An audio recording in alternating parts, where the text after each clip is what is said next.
Sa Mercury Drug, nakasisigurong gamot ay laging bago.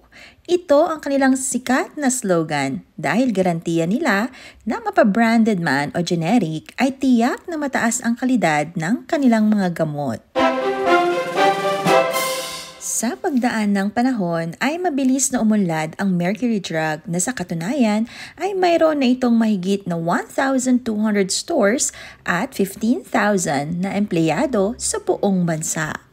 Patuloy pa nitong pinaghuhusay ang kanilang misyon na to serve you, to have what you want, when, where, and how you want it.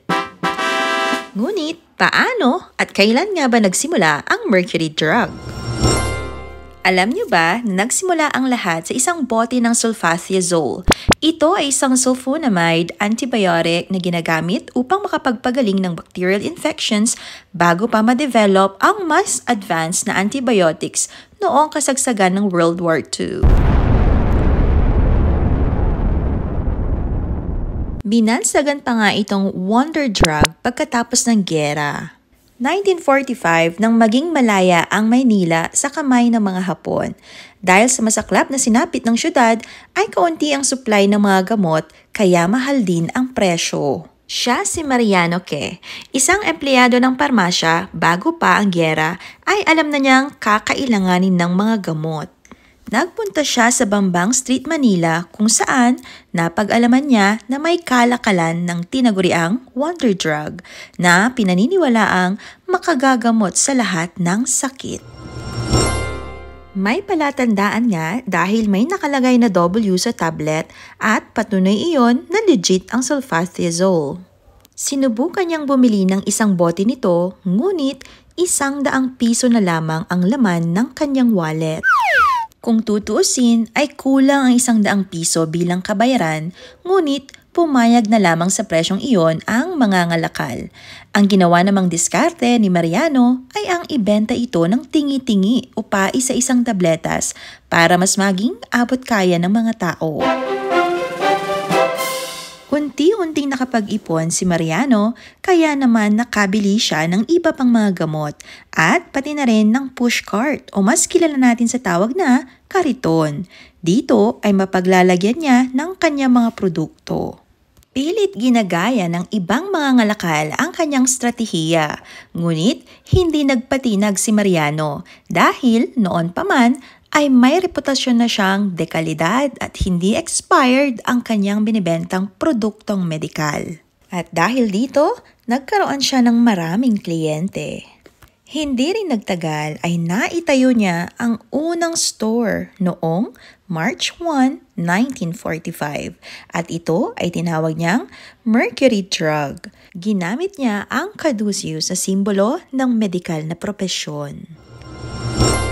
Ano naman ang ibig sabihin ng kanilang logo? Ayon sa Greek mythology, ito ang diyos ng kalakalan na si Hermes. Ang daladala niya rito ay ang caduceus na sumisimbolo naman sa medisina. Kaya naman, ang kanilang logo ay nangangahulugang pagbibigay ng gamot sa mga tao. Noong 1952 ay ginawang 24/7 ang oras ng serbisyo ng parmasya dahil nga sa di inaasahang pangangailangan ng mga tao sa oras ng emergency.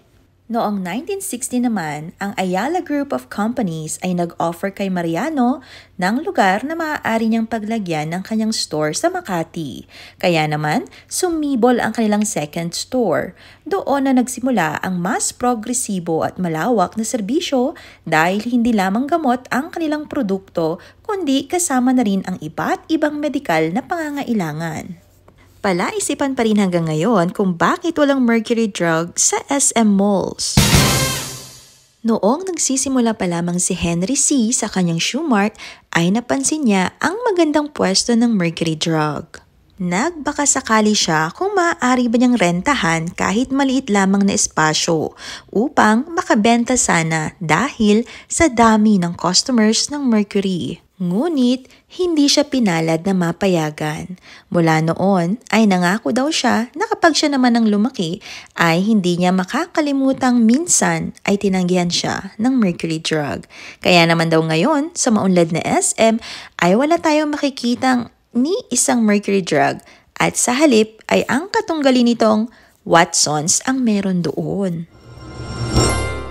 Ayon naman sa inilathalang artikulo ng Philippine Star noong 2002 ay pinabulaanan ng nooy SM head na si Teresita C. Coson ang hoax na ito. Ang paliwanag niya ay magkaibigan ng kanyang ama na si Henry at si Mariano, ganon din ang kanilang mga pamilya. Sa sulat na kanyang ginawa na may petsang August 30 ay ang tanging rason kung bakit nga walang Mercury sa SM ay dahil sa hindi nila napagkasundo ang presyo ng renta sa nasabing mall. Noong 2017 ay namayapa si Mariano sa edad na 96 at ngayon naman ay pinamumunuan na ng kanyang anak na si Vivian K. Ascona ang presidente ng Mercury Drug at patuloy pa itong namamayagpag. At sumainyo na naman ang ating tampok na success story sa araw na ito. Maraming salamat sa pagsubaybay at see you sa ating next video.